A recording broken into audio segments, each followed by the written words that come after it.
करते. येतो. एकच मिनिट, मला सेटिंग बघू दे फक्त, एकच मिनिट. परत एकदा अनम्यूट करून.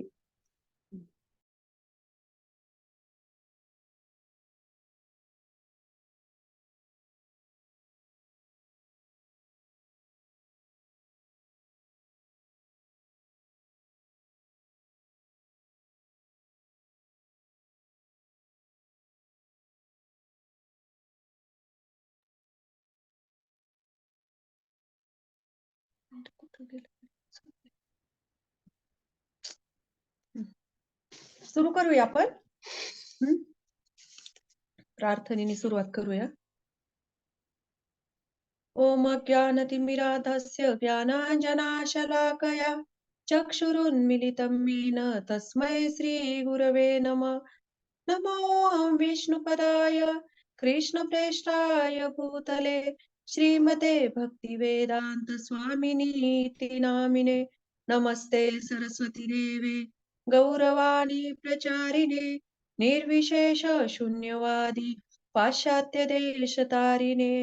जय श्री कृष्ण चैतन्य प्रभु नित्यानंद श्री अद्वैत गदाधर श्रीवासादि गौरभक्तवृंद. हरे कृष्णा कृष्णा कृष्णा हरे हरे, हरे राम राम राम हरे हरे.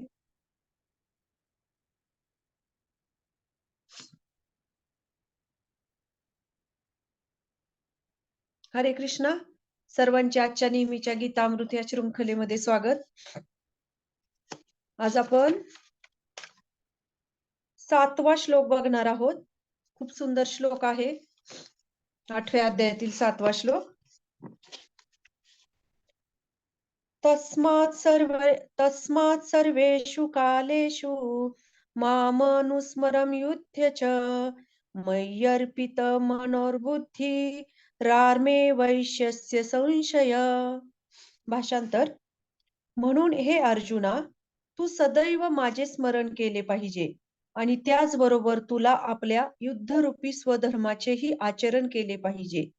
तुझी कर्मे मला अर्पण केल्याने आणि तुझ्या मनाला आणि बुद्धीला माझ्या ठाई स्थिर केल्याने तुला निसंदेह माझी प्राप्ती होईल.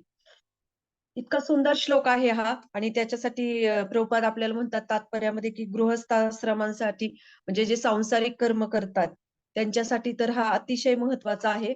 तर कालच्या श्लोकामध्ये आपण काय बघितलं होतं की आपल्या देहाचा त्याग करीत असताना मनुष्य ज्या ज्या भावाचे स्मरण करतो त्या त्या भावाची निसंदेह तो प्राप्ती करतो. आणि इथे भगवंत काय म्हणत आहेत की त्यांचं स्मरण करत असताना तो ती गोष्ट प्राप्त करतो. आणि इथं भगवंत काय म्हणत आहेत, तू सदैव माझे स्मरण कर, त्याने तुला निसंदेह माझी प्राप्ती होईल. तर तात्पर्यामध्ये छोटस तात्पर्य आपण बघूया. श्रील प्रभुपाद ह्याच्यामध्ये काय सांगत आहेत. तात्पर्य. भगवंतांनी अर्जुनाला केलेला हा उपदेश सांसारिक कर्मे करण्यात गढून गेलेल्या सर्व लोकांसाठी अत्यंत महत्वाचा आहे. मनुष्याने आपल्या विहित कर्माचा किंवा उद्योगांचा त्याग केला पाहिजे असे भगवंत सांगत नाही. आपले विहित कर्म करीत असतानाच मनुष्य हरे कृष्ण महामंत्राचा जप करीत श्रीकृष्णांचे स्मरण करू शकतो. यामुळे त्याची भौतिक विकारातून मुक्तता होऊ शकते आणि त्याचे मन व बुद्धी श्रीकृष्णांच्या स्थिर होऊ शकते. श्रीकृष्णांच्या नामांचे कीर्तन केल्याने मनुष्याला सर्वोच्च लोकाची कृष्ण लोकाची निसंदेह प्राप्ती होते. इतका सुंदर श्लोक आहे की याच्यामध्ये भगवंत काय सांगत आहेत. पहिली गोष्ट भगवंत म्हणत आहेत की तू कृष्ण म्हणजे श्रीकृष्ण म्हणजे माझ्या रूपाचे तू स्मरण केले पाहिजे. आणि दुसरी गोष्ट काय सांगत आहे, त्याचबरोबर तुला आपल्या युद्धरूपी स्वभाव धर्माचे आचरण केले पाहिजे. भगवंत त्याचबरोबर ते कर्तव्यही सांगत आहेत. 2 गोष्टी सांगत आहेत की पहिली गोष्ट मला स्मरण करायचंय आणि मला स्मरण करून दुसरं म्हणजे तू तुझं कर्तव्य कर. तर आता अक्षर ब्रह्मयोग याच्यामध्ये सुद्धा भगवंत सांगतात की जो माझे स्मरण करतो तो अंतकाळी मला प्राप्त होतो. आणि इथे पण भगवंत काय सांगत आहेत, तू माझे स्मरण कर आणि तुझं कर्तव्य कर, तू माझ्या निसंदेह मला प्राप्त होशील. तर जसं आता आपल्याला कसं वाटतं ना, की भगवंत किती श्लोकांमध्ये सांगतात, की माझी हे कर, माझी भक्ती कर, मला स्मरण कर, मला स्मरण करत हे कर. हे किती आपल्याला ऐकायला ईझी वाटतं ना. म्हणजे मला पण सुरुवातीला नेहमी असं वाटायचं, की हे भगवद्गीतेतले हे जे श्लोक वाचून असं वाटायचं त्यात काय? किती सोपं आहे हे. की मृत्यूच्या टाईमाला काय आपल्याला भगवंतांना नुसतं हरिनाम घ्यायचं, एक महामंत्र म्हणायचा, झालं किती ईझी आहे. पण ते आपल्याला आता सुरुवातीला असं वाटतं, पण नंतर लक्षात येतं, की जसा एखादा मुलगा आहे, विद्यार्थी आहे, त्याला जर काय करायचंय, त्याला परीक्षेत पुढे जाण्यासाठी कशाची गरज आहे त्याला? त्याला परीक्षेत पुढे जाण्यासाठी अभ्यासाची गरज आहे. त्याची परीक्षा किती तासाची असते हो? फार तर 2 ते 3 तासाची असती आणि 3 तासाच्या परीक्षेवरून त्याचा वर्षभर जो काही चाललेला अभ्यास असतो, त्याच्यावरून त्याची प्रगती हे केली जाते. काय म्हणू शकतो, त्याची चाचपणी केली जाते. मग 3 तासाची परीक्षा ही 3 तासामध्ये त्याच्यासाठी त्याला काय करावं लागतं, की त्याला वर्षभर तो अभ्यास करावा लागतो. म्हणजे तेव्हा तो वर्षभर जो अभ्यास करल, तेव्हा त्याचा तो रिझल्ट जो आहे, तो त्याला पाहिजे तसा सकारात्मक पद्धतीने मिळू शकतो. मग तसं आपलं जीव सुद्धा एवढं सोपं आहे का, की आपल्याला जर असं वाटत असेल कोणाला, की नाही त्याला काय एकदम सोपं आहे. मृत्यूच्या टाईमाला भगवंतांचं स्मरण करत. आपण त्याच्यासाठी आपल्याला काय करावं लागणार आहे? आयुष्यभर आपल्याला त्याचा अभ्यास करावा लागणार आहे आणि मृत्यू ही त्याची काय आहे? परीक्षा आहे. आणि मृत्यूच्या टाईमाला त्याची परीक्षा होईल आणि ज्यावेळेस जसा अभ्यास केलेला आहे, त्या पद्धतीने तो उत्तीर्ण होईल. जी गोष्ट आपण आयुष्यभर जर केलीच नाही, साधी गोष्ट आहे, की एखादी गोष्ट आपण जर 8 दिवस कंटिन्यू सातत्याने करत असेल, की आपल्याला तिचा ऑटोमॅटिकली त्याची हॅबिट बनती, सवय बनून जाते. म्हणजे कुठलीही गोष्ट करायची असेल तर 30 दिवस म्हणतात असे आपण ती कंटिन्यू केली पाहिजे. जसं लवकर उठायची सवय असेल, व्यायाम करायची सवय असेल, कुठलीही असू शकते चांगली गोष्ट. तेव्हा ती आपल्या अंगवळणी पडते. आणि इथं तर भगवंत इथे आपल्याला काय-काय उपदेश करत आहेत. मग ते जर आपण असं म्हणू शकतो का, की नाही त्याला काय ते सहज सोपं आहे, मी प्रयत्न करेल. त्याला काय ते एवढं ईझी आहे, मृत्यूच्या टाईमाला मी करेल. तर तसे नाहीये. त्याच्यासाठी आपल्याला सुद्धा काय करावं लागणार आहे? आयुष्यभर चिंतन करावं लागणार आहे, मनन करावं लागणार आहे. परंतु आता हे चिंतन म्हणजे काय हो? की जसं आता आपल्याला नेहमी वाटतं, की भगवद्गीता म्हणजे काय? की श्लोका पठण करायचे, छान कंठस्थ करायचे, वाचन करायचे, जप करायचा. सगळं म्हणजे आपल्या दृष्टीने काय आहे, की एका जागेवर बसायचं, एकाच जागेवर बसून ध्यानधारणा करायची. म्हणजे झालं भगवद्गीतेचा उपदेश. उपदेश म्हणजे आपण आपल्या जीवनामध्ये अंगीकारतो. परंतु तसं आहे का? तर तसं आपल्याला भगवद्गीता शिकवत नाही. आयुष्यभर चिंतन करणे म्हणजे एका जागेवर बसून निष्क्रिय राहणे असा त्याचा अर्थ होत नाही. आपल्या जीवनामध्ये, आपल्या आयुष्यामध्ये आपण खूप सारे भूमिका करत असतो, साकारत असतो. प्रत्येक किती ठिकाणी आपले वेगवेगळे कर्तव्य असतात. प्रत्येक जसं आईचं कर्तव्य असेल, पत्नीचं कर्तव्य असेल, एका सुनेचं कर्तव्य असतं, एका वहिनीचं कर्तव्य असतं. किती प्रकारच्या भूमिका आपल्याला करायच्यात आणि त्या भूमिका भगवंत आपल्याला सांगत नाहीत असं की त्या सोडून द्यायच्या आहेत. भगवंत काय म्हणतायत, की त्या भूमिका करायच्यात, पण ते करताना काय करायचं आहे, की इथे स्मरण करायचं आहे माझं. म्हणून भगवान श्रीकृष्ण इथे अर्जुनाला काय म्हणत आहे, अर्जुन तर भगवंतांचा सखा आहे. हं. भगवंतांबरोबर अर्जुन एखाद्या भगवंतांबरोबर 2 मित्र किंवा आपण 2 मैत्रिणी जशा राहतो, तसं अर्जुनाबरोबर भगवंत राहायचे आणि तेच भगवंत अर्जुनाला इथे काय म्हणत आहेत, की तू माझे स्मरण केले पाहिजे आणि त्याला अनुसरून तू तुझ्या स्वभाव धर्माचे आचरण केले पाहिजे. म्हणजे ह्याच्यामध्ये काय, की असं नाहीये, की कुठली गोष्ट म्हणजे स्मरण करणे किंवा मग त्याच्यासाठी चिंतन करायचंय, मनन करायचंय, एका जागेवर बसायचंय, तर ती निष्क्रियता भगवंतांना इथे अपेक्षित नाहीये. भगवंत असं म्हणत नाही, की माळ घेऊन तू एका जागेवर बसून फक्त माझं स्मरण कर, म्हणजे माझा जप कर, जे काही असेल ते घे. पण भगवंत इथं काय शिकवत आहेत? भगवान अर्जुनाला कर्तव्य करायला शिकवत आहेत.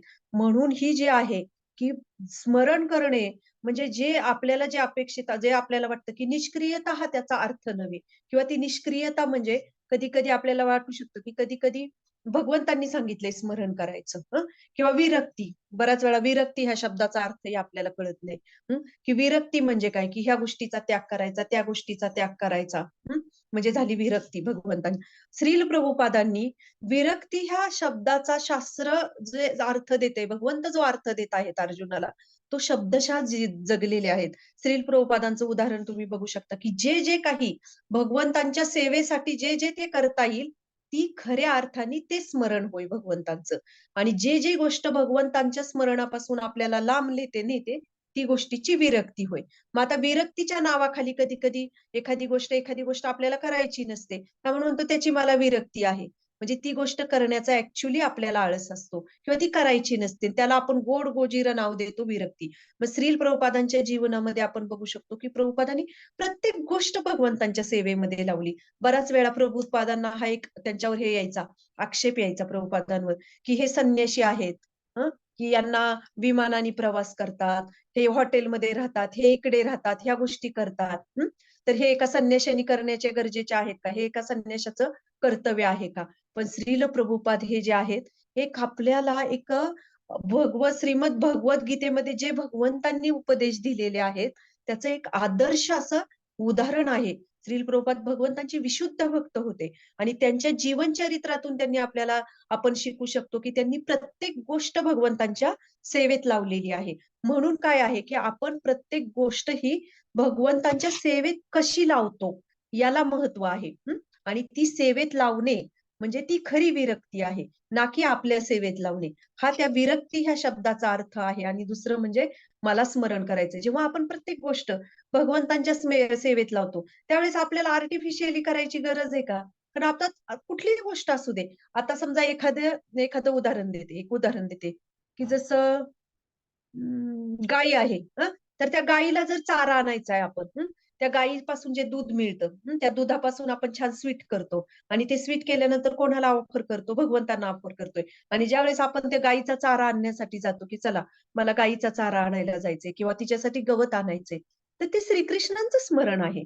असं नाहीये, की ते श्रीकृष्णांचं स्मरण नाही. म्हणजे खरी विरक्ती ही आहे, की आपण त्या गोष्टीचा म्हणजे भगवंतांच्या सेवेत आपण कसा उपयोग करतोय, त्यानुसार आपली विरक्ती ठरते. त्यानुसार खरे विरक्ती ह्या शब्दाचा अर्थ आपण समजू शकतो. मग तसं श्रील प्रभुपादांचं प्रत्येक गोष्ट भगवंतांच्या नामाचा प्रचार करणे, सेवा करणे याभोवती फिरत होतं. तसं हे पण आपण बघू शकतो, की गायीचा चारा आणणं म्हणजे काय? आता त्याच्यामध्ये काय डायरेक्टली असं काही आहे का, की श्रीकृष्णांचं नाम घ्यायचंय, स्मरण करायचंय. परंतु ते जे काही प्राप्त होतंय त्याच्यातून, ते कोणाच्या सेवेमध्ये लावलं जातं? भगवंतांच्या सेवेमध्ये लावलं जातं. मग ती खऱ्या अर्थाने ती विरक्ती होय. आणि आताच्या जीवनामध्ये आपण प्रत्येक ठिकाणी आपण काय म्हणतो, की आता ह्याच्यामध्ये सगळं भगवद्गीते म्हणजे ह्या श्लोकामध्ये स्पेसिफिकली भगवंतांनी काय सांगितलं आहे, की तू तुझ्या स्वभाव धर्माचे आचरण कर. म्हणजे हेच खरं पाहायला गेलं तर हे गायीचं जे उदाहरण दिलं किंवा गवताचं, तर तीच खरी आपली दैनंदिन जीवनक्रिया आहे. तसं त्या पद्धतीचं जीवन जगणं भगवंतांना अपेक्षित आहे. आणि आपण कुठलीही गोष्ट श्रीमद भगवद्गीते संदर्भात असेल किंवा भक्तिमय जीवन संदर्भात तर प्रत्येक गोष्टीला एक काय उत्तर असतं, की जेव्हा आपण कोणाला सांगतो, की आपण आपण स्वतः त्याच्यामध्ये जेव्हा आपल्याला कुणी येऊन सांगतं, पहिलं उत्तर काय असतं, की वेळ नाही.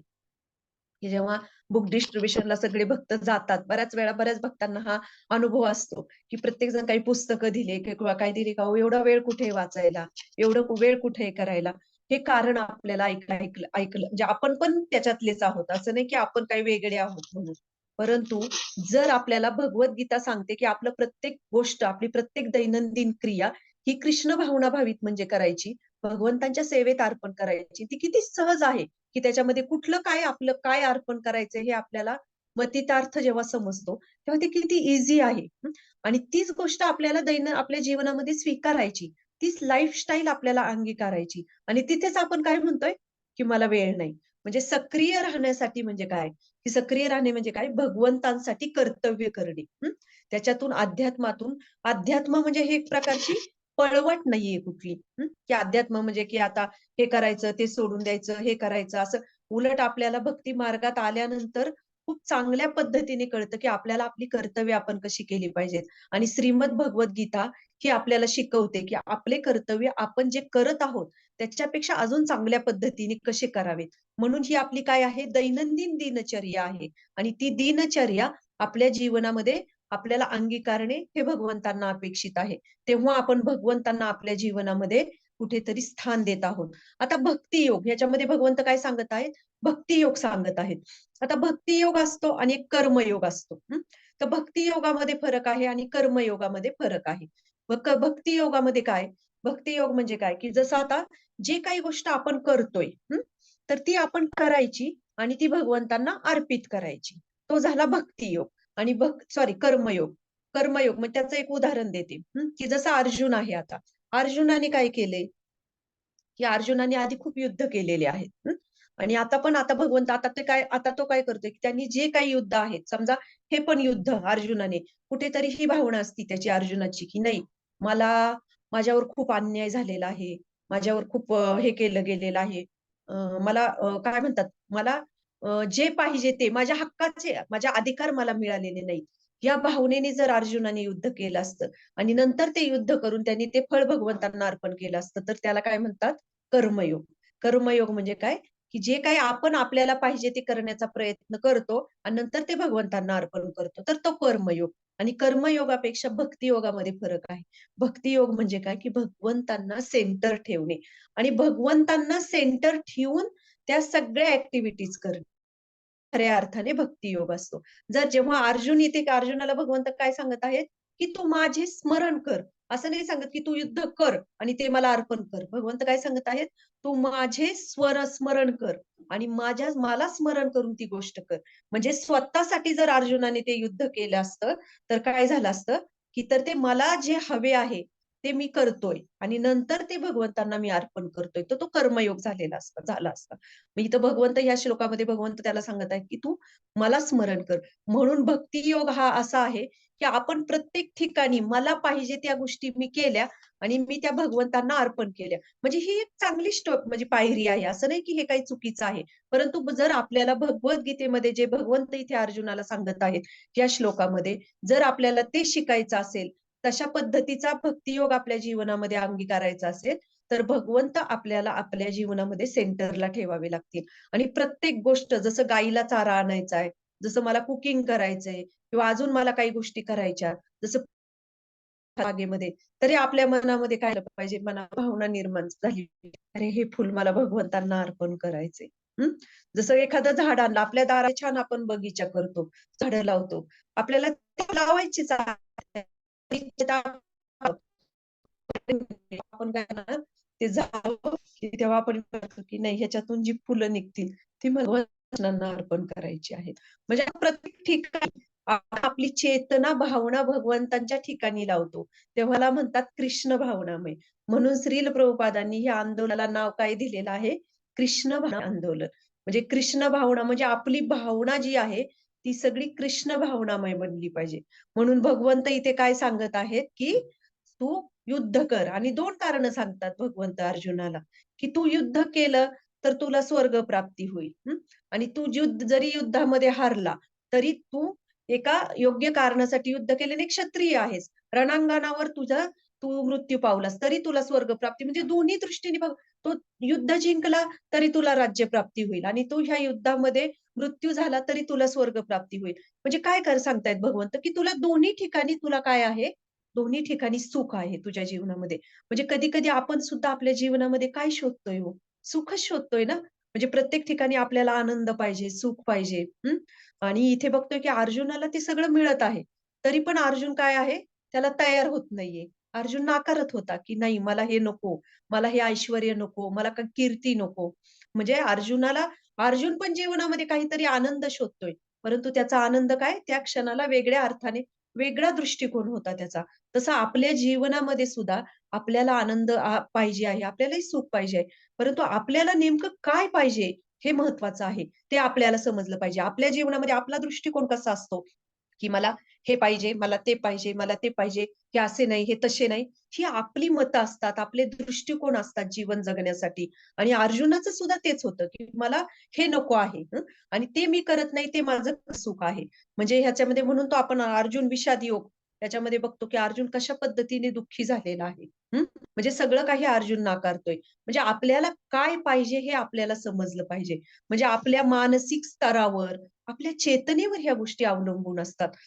परिस्थितीवर नाही, की जेव्हा चेतनेमध्ये आपण आपल्या चेतनेने काय करतो, भगवंतांना स्थान देतो, तेव्हा कुठल्याही काही राहू शकतो, आनंदी राहू शकतो.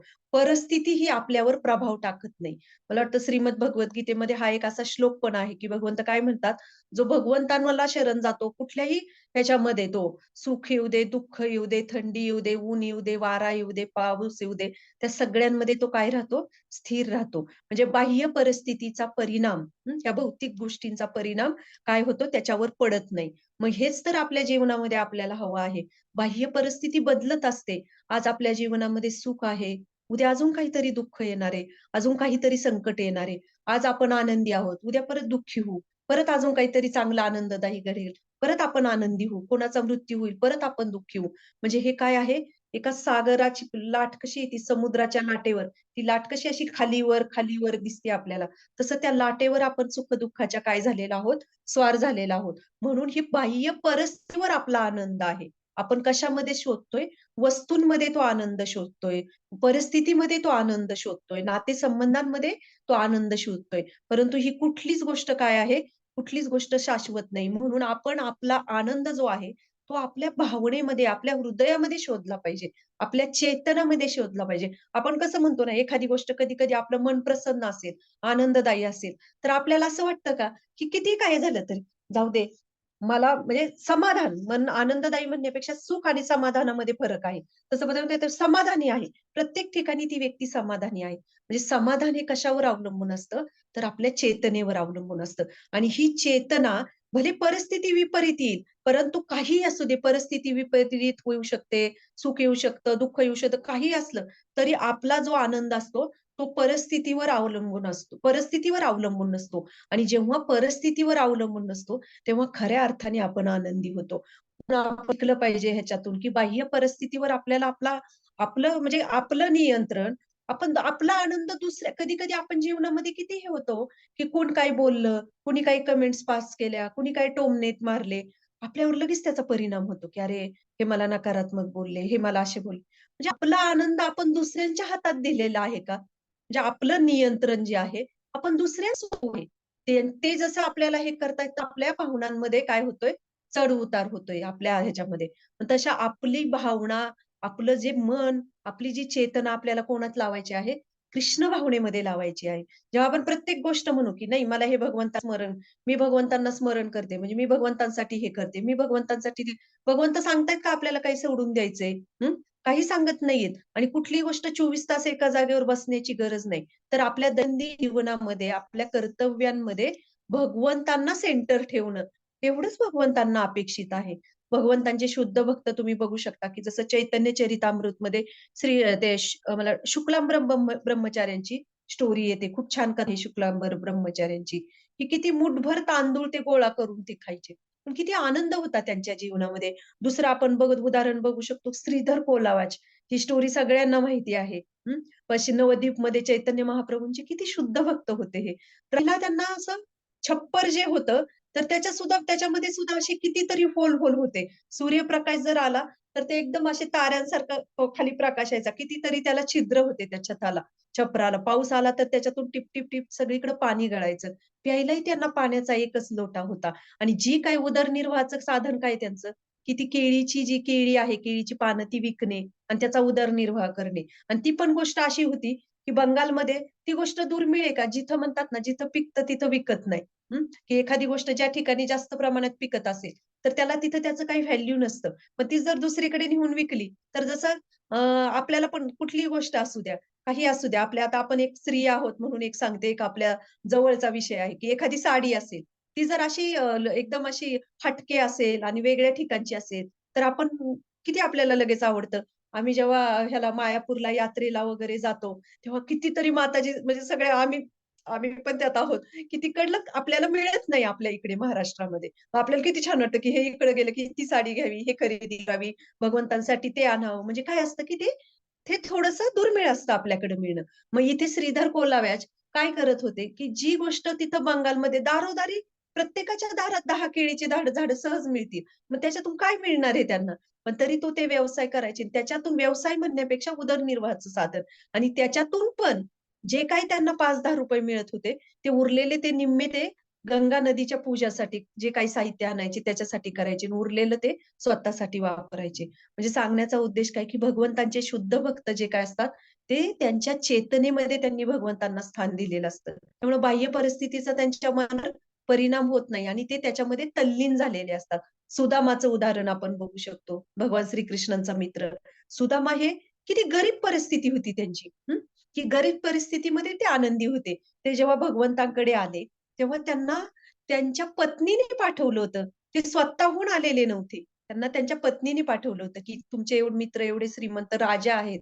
त्यांच्याकडून आपल्यासाठी काहीतरी घेऊन या. आपण कशा परिस्थितीमध्ये जगत आहोत. त्यांची इच्छा नव्हती. ते त्याच्यामध्ये खुश होते, आनंदी होते. म्हणजे ह्याच्यातून आपण भगवंतांचे हे वेगवेगळे भक्त बघू शकतो, की बाह्य परिस्थितीवर त्यांचं नाहीये कुठल्या गोष्टीवर हे. त्यांच्या अंतरंगामध्ये त्यांनी भगवंतांना स्थान दिलेलं आहे. त्यामुळे ह्या गोष्टींचा प्रभाव त्यांच्यावर पडत नाही.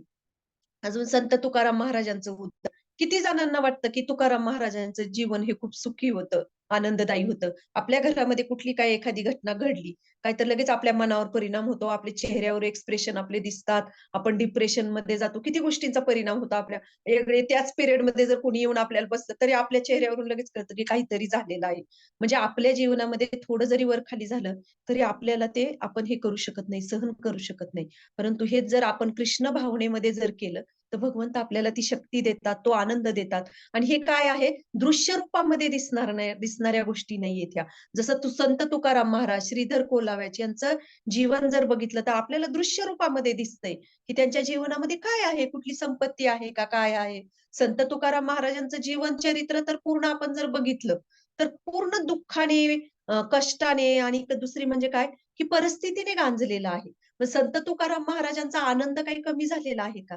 म्हणून बाह्य परिस्थिती त्यांच्यावर परिणाम करत नाही. हे शुद्ध भक्तांच्या जीवन चरित्रामधून सुद्धा आपण शिकू शकतो. म्हणून कर्म करत न म्हणजे काय? कर्म करणे म्हणजे विरक्ती नाही, तर कर्म करणे म्हणजे भगवंतांना स्मरण करत आपले कर्तव्य करणे आणि ते भगवंतांच्या चरणी अर्पण करणे. तर ही खऱ्या अर्थाने विरक्ती आहे आणि ती विरक्ती म्हणजे विरक्ती हा शब्द आपल्याला खूप मोठा वाटतो. विरक्ती म्हणजे आपल्याला काय वाटतं, की सगळं आता सोडून द्यावं लागतंय, की काय इस्कॉनमध्ये आल्यानंतर आणि सगळंच आपल्याला हे बदलावं लागतंय का काय? नाही. कृष्ण भावना मय व्हायचंय आपल्याला.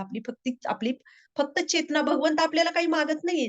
तुमचा पैसा द्या, तुम्ही पंचपक्वान्नाचे भोग मला लावा. काही मागत भगवंतांना जेव्हा भोग जातो, जर आपण ते भगवंतांनी तो भोग खरोखर ग्रहण केला असता, तरी ह्या कलियुगातले जीव असे अरे भगवंतांना आता सगळंच घेतात. भगवंत तो जो भोग लावतोय तो तर आपल्याला प्रसादाच्या रूपामध्ये देत आहे. भगवंत आपल्याला भरभरून देत आहेत. भगवंत आपल्याकडून कुठलीच अपेक्षा ठेवत नाहीत. भगवंत काय म्हणतात, फक्त तुमच्या भावनेमध्ये, तुमच्या चेतनेमध्ये मला स्थान द्या. ही भगवंतांची फक्त एवढीच एक अपेक्षा आहे आपल्याकडून आणि त्याच्यासाठी आपल्याला कुठलंही वस्त्र आपलं बदलायचं नाही. आश्रम आपल्याला बदलायचा नाहीये. काही कुठलेही कर्तव्य आपल्याला बदलायची नाहीत. तर फक्त आपल्याला चेतना आणि भावना बदलायची. मग आता ही चेतना आणि भावना बदलणं, हे आता एका क्लासमध्ये आपण ऐकलं. मग झालं का हो? बदलतं का हो लगेच? असं एवढं सोपं आहे का हे बदलणं? तर इथे श्रील प्रभुपाद काय सांगत आहेत इथं, की आपले विहित कर्म करीत असतानाच कृष्ण महामंत्राचा जप करीत श्रीकृष्णांचे स्मरण करू शकतो. त्यामुळे त्याची भौतिक विकारातून मुक्तता होऊ शकते आणि त्याचे मन व बुद्धी श्रीकृष्णांच्या ठायी स्थिर होऊ शकते. म्हणजे काय? त्यात अजून एक उदाहरण देते तुम्हाला, की एखादी स्त्री आहे आणि तिच्या डोक्यावर काय आहे? डबल 2 हंडे आहेत पाण्याचे भरले आणि त्याचबरोबर गावाकडे दिसतंय हे उदाहरण. 2 हंडे कडेवर, मूल पण कडेवर घेतले. दुसऱ्या स्त्रीबरोबर, मैत्रिणीबरोबर ते परत रस्त्याला चालता टोकून मारतीये.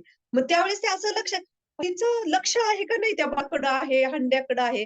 म्हणजे ती ती गप्पा पण मारते. म्हणजे याचा अर्थ आपण काय बघू शकतो, की ती जे सगळं काही करत आहे, पण ते करताना, ती जी क्रिया करताना, ती सगळं जे काय आहे तिचं सगळीकडे व्यापलेलं आहे तिचं लक्ष. म्हणजे त्या हंड्याकडे पण लक्ष आहे, त्या बाळाकडे पण लक्ष आहे आणि ती म्हणजे कुठंच समतोल म्हणजे कुठंच असं नाही, की आता ती बोलायला गेली म्हणून हंडा ढासळलाय. मूल कडेवरून निसटलेला आहे.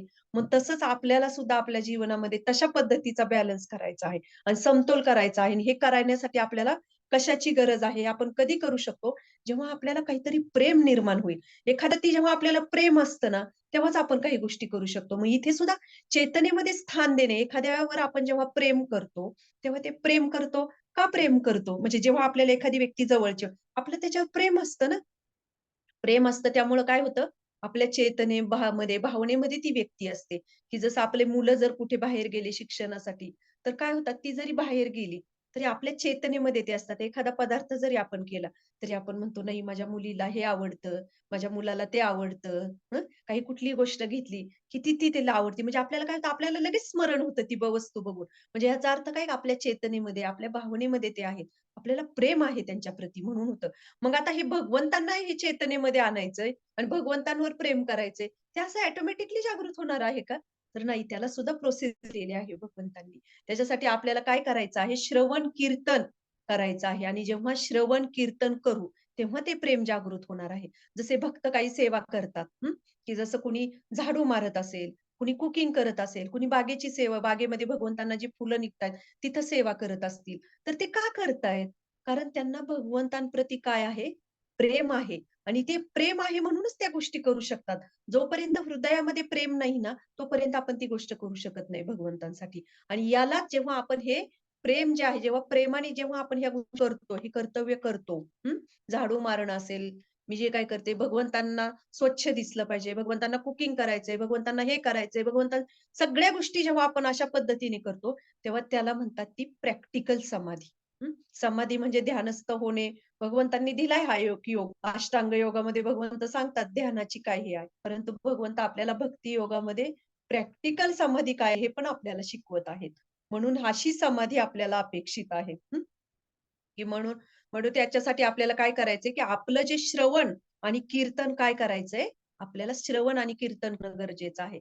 तेव्हा म्हणतात ना, हात से करो काम और मन तेव्हा हे आपल्या जीवनामध्ये रुजणार आहे आणि त्याच्यासाठी भगवंतांचं आपण वाणी ऐकली पाहिजे. वारंवार भक्तांकडून श्रवण केलं पाहिजे आणि दुसरी गोष्ट हे करत असताना हरे कृष्ण महामंत्राचा जप करीत आपण श्रीकृष्णांना स्मरण करू शकतो. जेव्हा आपण हा जप करू, हरे कृष्णा, कृष्णा कृष्णा हरे हरे, हरे राम, राम राम हरे हरे.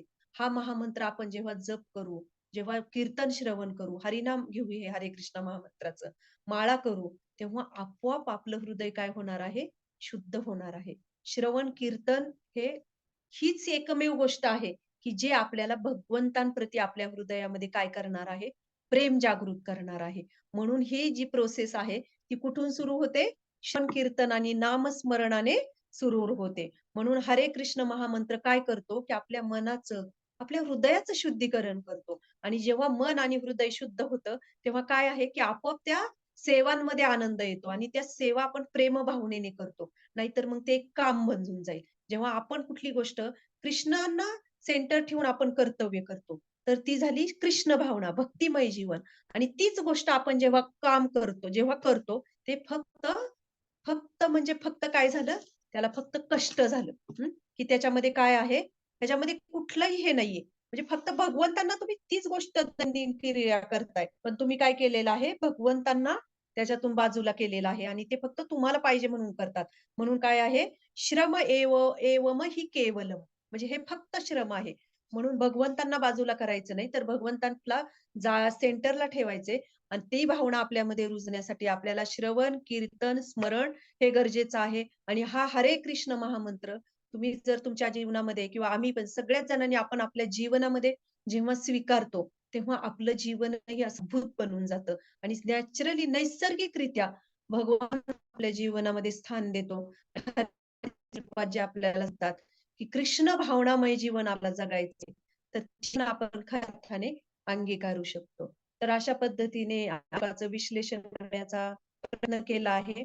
तर याच्यावर कोणाला काही प्रश्न असतील, कोणाला काही कमेंट्स असतील, कोणाला काही ॲड करायचं असेल, तर तुम्ही करू शकता. मग त्याची थोडं सेटिंग चेंज करू शकता तुम्ही. येस, थँक्यू संदिनी शक्ती माताजी. एकच मिनिट. केलं.